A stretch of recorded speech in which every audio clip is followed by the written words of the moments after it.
अब इस समय भारतीय जनता पार्टी को परेशानी में डालने वाले हैं उत्तर प्रदेश के पंचायती राज मंत्री ओम प्रकाश राजभर। उसी समाज को गठियाने में लगे हैं। नमस्कार साथियों, मैं हूं धर्मेंद्र और आप देख रहे हैं धर्मेंद्र ऑफिशियल यूट्यूब चैनल।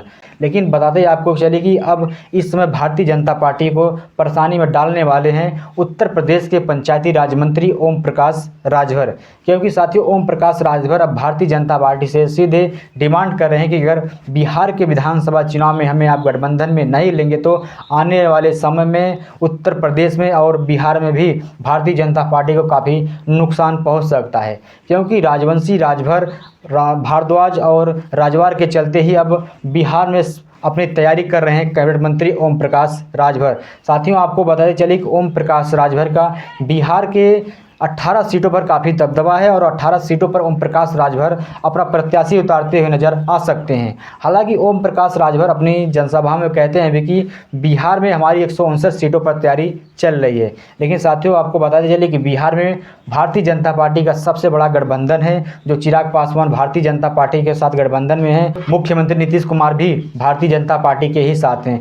और इसी में देखना कि ओम प्रकाश राजभर को जब भारतीय जनता पार्टी और ओम प्रकाश राजभर का गठबंधन होगा तो क्या भारतीय जनता पार्टी उन्हें सीट देगी, या 2024 के लोकसभा चुनाव में जिस तरह से भारतीय जनता पार्टी के राष्ट्रीय अध्यक्ष जेपी नड्डा ने कहा कि आप लोकसभा चुनाव में हमारा सपोर्ट करिए, आपके आने वाले समय बिहार में आपके पार्टी से 5 नगर निगम बना दिया जाएगा। लेकिन साथियों, अभी तक भारतीय जनता पार्टी बिहार में ओम प्रकाश राजभर के एक कार्यकर्ता को नगर निगम उपाध्यक्ष की नई उपाधि नहीं दी। लेकिन साथियों, आपको यह भी बताते चले कि अब इसी के चलते कैबिनेट मंत्री ओम प्रकाश राजभर भारतीय जनता पार्टी से नाराज चल रहे हैं और खुलकर बयानबाजी भी कर रहे हैं कि इस बार के विधानसभा चुनाव में हम भारतीय जनता पार्टी एनडीए को सपोर्ट करने वाले नहीं। अगर बिहार में हमें एक भी सीट नहीं देती तो बिहार में हम अपनी तैयारी कर रहे हैं और आने वाले समय बिहार में मजबूती से सुहेल देव भारतीय समाज पार्टी बिहार का विधानसभा चुनाव लड़ेगी।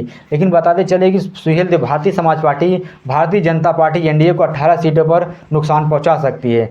जबकि अगर भारतीय जनता पार्टी के छोड़कर या बहन कुमारी मायावती के साथ गठबंधन कर ले या असदुद्दीन ओवैसी की पार्टी से गठबंधन कर ले तो आने वाले समय में ओम प्रकाश राजभर को बिहार के विधानसभा चुनाव में एक बड़ा फायदा मिलता हुआ नजर आ सकता है। क्योंकि 2020 के विधानसभा चुनाव में ओम प्रकाश राजभर लड़े थे, लेकिन अपनी जीत को सुनिश्चित नहीं कर पाए थे। लेकिन अब ओम प्रकाश राजभर 2020 वाली गलती नहीं करना चाहते हैं और मजबूती से इस बार के विधानसभा चुनाव में सुहेल देव भारतीय समाज पार्टी लड़ने जा रही है।